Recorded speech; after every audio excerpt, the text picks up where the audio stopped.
Hello everyone, welcome to Lush and Salty Aquariums. I've been doing a lot of modifications on my tanks, and this one is no exception. Although it wasn't a redo by any stretch, I moved some things around, did some cleaning.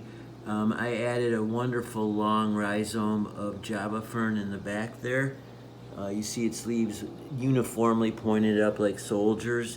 That's the beauty. I have a clump of Java Fern. You can literally unfurl it like a coil and then clip a piece of the stalk rhizome that has leaves coming out and unfurl it like a curtain rod. And so I use it to frame the back and block the wall and form a nice backdrop. The frog bit, both sizes, small and large, and duckweed doing very well in this tank. And so are the shrimp. You see a ton of them. And I have 6 juvenile killifish, rocket killies, clown killies. I wish I could tell you I hatched these up. I did not.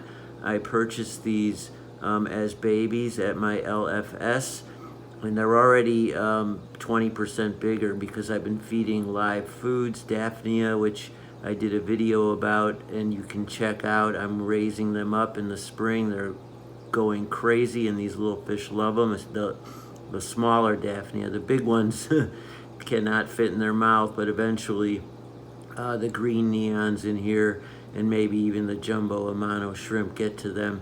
So I'm raising up these little killifish, which you see swimming to and fro. I won't try to point them out. There are 5 in here. Those are green neons in front.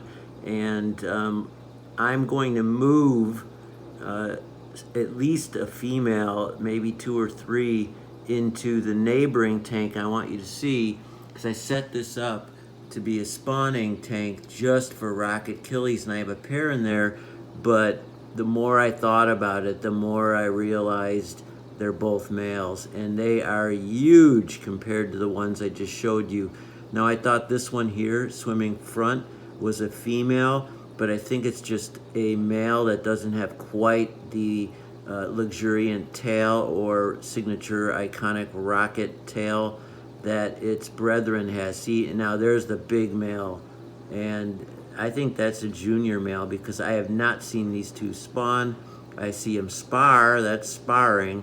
I've never seen them go down into this bed of perfectly situated moss. I mean, this is like a wedding bed, and I want that to happen in the worst way, but I think I have 2 males, and Mother Nature hasn't figured that one out yet. Actually, she has. Some fish can change sexes depending on what's going on in the ecosystem, but not these. So these little ones, and now you could see the size differential, if I find one in here, is tremendously smaller by comparison. All right, up here. I mean, look at that. It's hard to find them in here. Now they're getting fat little tummies, which is great, so I'm expecting them to grow up. Now, if I put these little ones in that other tank, I think there'd be hell to pay. The big ones are just too big, and they might be too horny and chase them around and jump right out of the tank or nip them to death or just basically create chaos. But these little ones are super happy in here, and who knows, by June, maybe I'll just leave them in here if they start spawning. But see, all these invertebrates, and if not the neons, would probably make quick work of their fry. This is a cool tank, I must say. It's so jungly, and that yellow tint is tannin from the driftwood. And I've had this tank set up for 2 years, and it's still leaching tannins.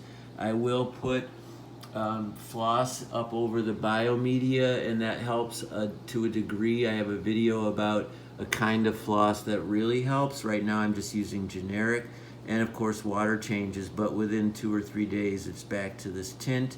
And since the fish and the invertebrates love it, I'm not obsessing about it. And I love the plant life, just marvelous. The Anubias petite, look at those 3 bunches. I've said this before, that's a $200 or $300 if you try to buy something like that. I put in some dragonstone in the corner to kind of round out the tank. It was just too naked there, the classic aquascape of the hockey stick going down. It just wasn't working for me. I wanted more uniform uniform chaos, and that's what I have. I even got some Monte Carlo that's doing okay. I was running CO2 in this tank. I'm not right now, and I'm not that interested in the Monte Carlo, whether it grows or not. I like it. I like that pale green. It's just another green within this sort of symphony of greens, which was the point behind the green neon tetras. And now I'm using it as a clown killifish tank to grow those ones out because they only had super teeny ones. And I'm going to start trying to combine efforts with these two nano tanks to raise up my own clown killifish. I have had success with this species, but the fry I did raise up perished somehow. Maybe when I was cleaning a tank it jumped, and they're so small it likely just shriveled up. And anyway, I have had success and then I've had failure, and I'm going to keep trying. And these little ones are going to get fat and happy. I bet by June they're spawning and trying to anyway, and I'll be able to make some decisions on whether I introduce a couple of them into here. And if I did, it would only be females. I would never put another male in here. It's already a bromance going sour. This poor, it's huge and it's a beautiful specimen. It's just not as huge and beautiful as that one. And so whatever's going on, these two are not mating. And so that leaves me to believe that though this indicates female by round belly and less distinctive tail, since I'm not feeling it with these two and they've been in here a month, well, 3 weeks, then maybe that's not a love connection, but I'm just thinking it's two males. In any event, I hope you enjoyed this video, and as always, keep your hands in the tank.